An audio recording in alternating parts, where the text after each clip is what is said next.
ఈరోజు మన వాక్య భాగం దేవుడు మనతో మాట్లాడాలనుకుంటున్న మాటలు ఏంటి అంటే పునరార్ధనము. ఏంటండి? పునరాత్థానము గురించి దేవుడు ఈరోజు మాట్లాడాలనుకుంటున్నాడు. నెలలో ఫస్ట్ ఆదివారము బల్లారాధన మనము ఇచ్చుకునే ఆదివారం. దేవాది దేవుడు బల్ల తీసుకునే రొట్టి, దేవుడి తాలూకా రొట్టి అంటే దేవుడి తాలూకా చర్మము, దేవుడి తాలూకా పరిశుద్ధ రక్తము తీసుకునే రోజు. దేవుడి తాలూకా రొట్టి, దేవుడి తాలూకా రక్తం. అట్లా ఈరోజు నవంబర్, అంతేనా? నవంబర్ నెల 2వ తారీఖు ఫస్ట్ ఆదివారం. హల్లెలూయా. ఈరోజు దేవాది దేవుడు పునరాత్థానుడై, ఏంటంటే పునరాత్థానుడై దేవుడు సమాధిలో నుంచి లేచే రోజు, 3వ రోజు శుక్రవారం రోజు ఆయన చనిపోయారు శిలువ మీద. చనిపోయిన తర్వాత ఆయన్ని సమాధిలో పెట్టి ఆయన లెగిచే రోజు. అంటే బైబిల్ ప్రకారంగా చూసుకుంటే శనివారమే హల్లెలూయా లేచారు. కానీ ఆదివారం రోజు పునరార్థన రోజు అని ప్రతిష్ఠించుకున్నాం మనం క్రైస్తవులు. హల్లెలూయా. ఈరోజు మన వాక్య భాగం ఏంటంటే పునరుత్థానము. హల్లెలూయా. కీర్తనల గ్రంథము 49వ అధ్యాయము 15వ వచనం చూసుకున్నట్లయితే, దేవుడు నన్ను చేర్చుకొని పాతాళ బలములో నుండి ఆయన ప్రాణమును విమోచించును. క్లుప్తంగా నీటిగా మంచిగా చెప్పు. దేవుడు నన్ను చేర్చుకొని పాతాళ దేవుడు నన్ను చేర్చుకొనును.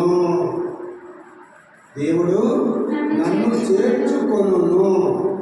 అక్కడ 2 నూనెలు ఉన్నాయి, చూసారా? హల్లెలూయా. చెప్పు.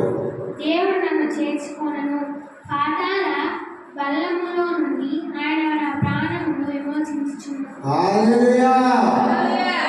దేవాది దేవుడు నన్ను చేర్చుకొనును, పాతాళ బలములో నుండి ఆయన నా ప్రాణమును విమోచించును. ఇది ఎవరు చేస్తున్నారు ఈ ప్రార్థన? ప్రధాన గాయకుడి కోరాహు కుమారునిది. హల్లెలూయా.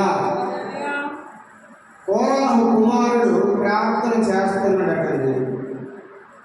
దేవుడు నన్ను చేర్చుకొనును.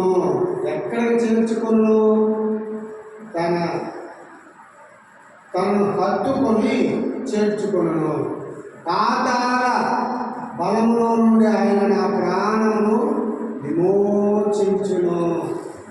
దేవుడు పాతాళములోనికి నా ప్రాణము వెళ్ళకుండా నా ప్రాణమును ఆయన లేవనెత్తి ఆయన కౌగులతో నన్ను హత్తుకొనును, అంటే చేర్చుకొనును. దేవుడు నన్ను చేర్చుకొని నన్ను హత్తుకొని పాతాళ బలములో నుండి,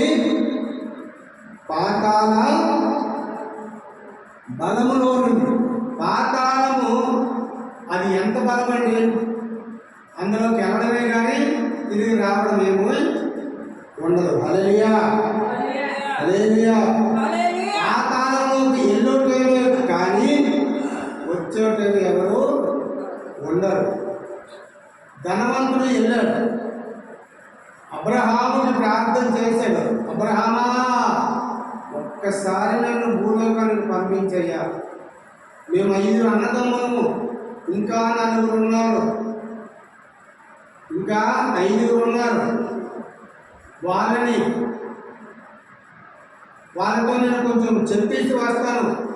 ఇది పాతాళము, ఇది నరకము, ఇక్కడ అగ్ని ఆరదు, పురుగు చావదు, పండ్లు పురుగులు, ఏడుపులు. అయ్యా అబ్రహామా, నన్ను ఒక్కసారి భూలోకానికి పంపించయ్యా అంటే దేవుణ్ణి యేసయ్యా, దేవా ఒక్కసారి నన్ను భూలోకానికి పంపించయ్యా అంటే అక్కడ ప్రవక్తలు ఉన్నారు, వాళ్ళు చెబుతున్నారు. వాళ్ళ మాట ఆలకిస్తే పరలోక రాజ్యానికి వస్తారు, వాళ్ళ మాటలు ఆలకించకపోతే నీలాగే నరకానికి నీ కాడికే వస్తారు అని దేవుడు సెలవిచ్చాడు. హల్లెలూయా. అట్లా పాతాళ లోకానికి వెళ్ళడమే కానీ దానిలో నుంచి బయటకు వచ్చేవారు ఎవరు కూడా లేరు. కోరాహు కుమారులు చేసిన ప్రార్థన, దేవుడు నన్ను చేర్చుకొని తన హక్కును చేర్చుకొని పాతాళ బలములో నుండి ఆయన నా ప్రాణంలో విమోచించి పరలోక రాజ్యానికి వారసులు చేయాలని దేవుని ఉద్దేశం. హల్లెలూయా, హల్లెలూయా. అట్లాగే యెషయా గ్రంథం చూసుకున్నట్లయితే యెషయా గ్రంథం 25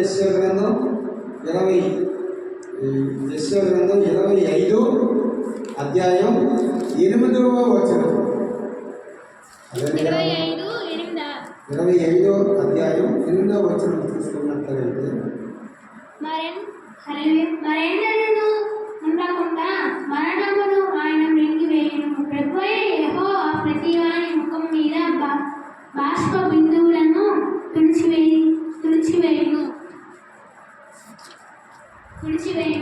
భూమి మీద నుండి తన జనుల నిందను తీసివేయును.